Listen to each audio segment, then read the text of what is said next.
Accompanying teens, turning negative thoughts into positive strength. Dear parents, have you ever felt worried when you saw your child feeling sad, insecure, or discouraged? You know, our thoughts, especially those of our children, carry immense power. They shape the emotions our children experience every day. Sometimes, just a slight shift in how they view a situation can help those clouds of sadness and self-doubt disappear. In today's session, we'll explore an important journey together, helping our children transform negative thoughts. There are two main points to remember. First, it's completely natural for children, especially during adolescence, to have concerns or even unfavorable thoughts about themselves.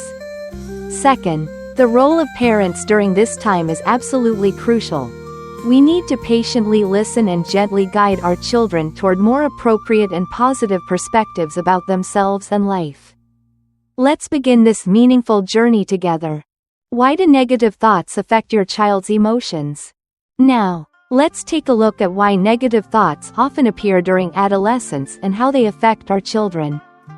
As your child enters puberty, a whole new world of big questions opens up. Who am I? What am I really good at? Where do I belong? These aren't signs of something wrong. They're completely natural indicators that your child is beginning to explore and form their unique identity. However, at this age, children still have limited life experience. They tend to notice their peers' standout qualities, someone who's prettier, someone who excels in a certain subject, and then compare themselves, leading to self-critical thoughts.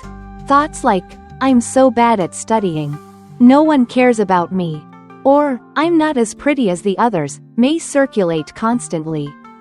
These thoughts are often the root cause of sadness, anxiety, and a loss of confidence in learning and social interactions. It's heartbreaking, isn't it? What can parents do to help? So, what can we parents do when our children are stuck in these negative thought patterns? The good news is that, in most cases, these thoughts don't reflect the full truth. Let's imagine a child who just received a poor grade in math. They might immediately think, I'm terrible at studying, and feel crushed. But they might have forgotten how well they do in literature or English. Clearly, the thought, I'm terrible at studying, isn't accurate. A more balanced perspective would be, I didn't do well in math this time, but I'm doing great in other subjects. Watching our children struggle with negative thoughts is painful, but instead of feeling helpless, we can take action. The most important thing to do is to patiently listen and help them reframe their perspective. Here are some specific suggestions. First, acknowledge your child's emotions. The most important and foundational step is showing empathy. This is the golden key to opening your child's heart and building trust. When children start expressing negative thoughts about themselves, many parents instinctively respond with denial. Why would you think that? You're doing great, don't say silly things. Even though we mean to encourage them, to the child it can feel like their emotions are being dismissed. Instead, try gentler approaches. Name and validate their emotions. I understand you're feeling like you're not good enough. And that's really upsetting, isn't it? Share your own similar experiences. Sometimes, recalling times when we ourselves felt insecure or disappointed can work wonders. For example, when I was younger, I used to feel sad when I saw others doing better than me in something. This helps the child feel understood and reassured that their parents truly care and don't belittle their feelings. Help your child fact-check their thoughts. Is that entirely true? After connecting with your child's emotions, the next step is to help them examine whether their negative thoughts are entirely accurate. For example, if your child says, I'm too fat, no one likes me, don't rush to deny it. Gently ask follow-up questions to clarify. When you say no one likes you, do you mean you don't have a single friend at all? Often, your child will realize that they do have at least a few friends. A caring teacher. or someone who truly cares about them. This helps them see that the thought, "no one likes me," is exaggerated and not completely true. If your child is genuinely struggling with a weight issue and feels upset about it, don't just offer comforting words. Instead, take action together. Create a plan to monitor their weight. Explore healthy eating and exercise routines. This not only shows your real concern but also empowers your child with a concrete solution, giving them a sense of control over the situation. Social media, a hidden source of negative thoughts. Another major source of negative thinking nowadays is social media. When kids scroll through TikTok or Facebook, they often see what appears to be perfect lives and then feel inadequate. If your child is affected by this, help them understand that the online world doesn't always reflect reality. People tend to only share the best moments, the most flattering photos. Behind those polished pictures or cheerful posts, who knows what's really going on? Maybe right after posting a happy family photo, they got into a big argument. Help your child develop a more realistic, mindful approach to social media.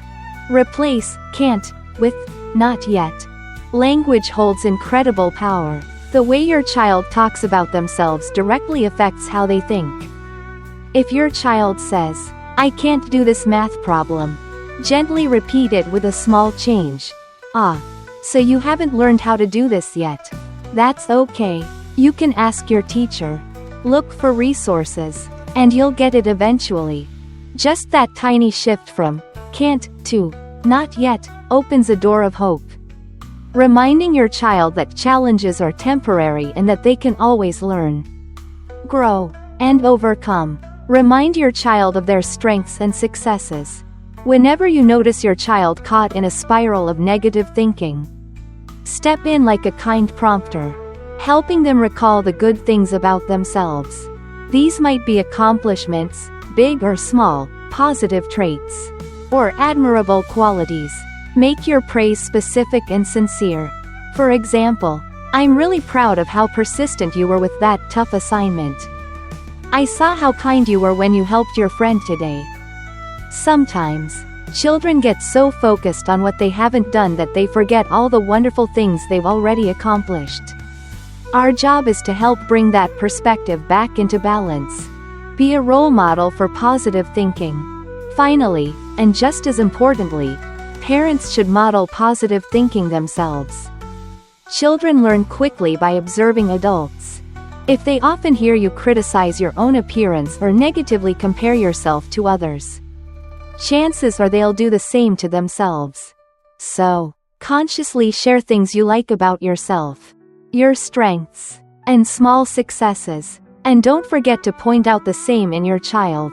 These conversations aren't just talk, they're lived examples. Through them, your child learns how to see themselves with more compassion and confidence.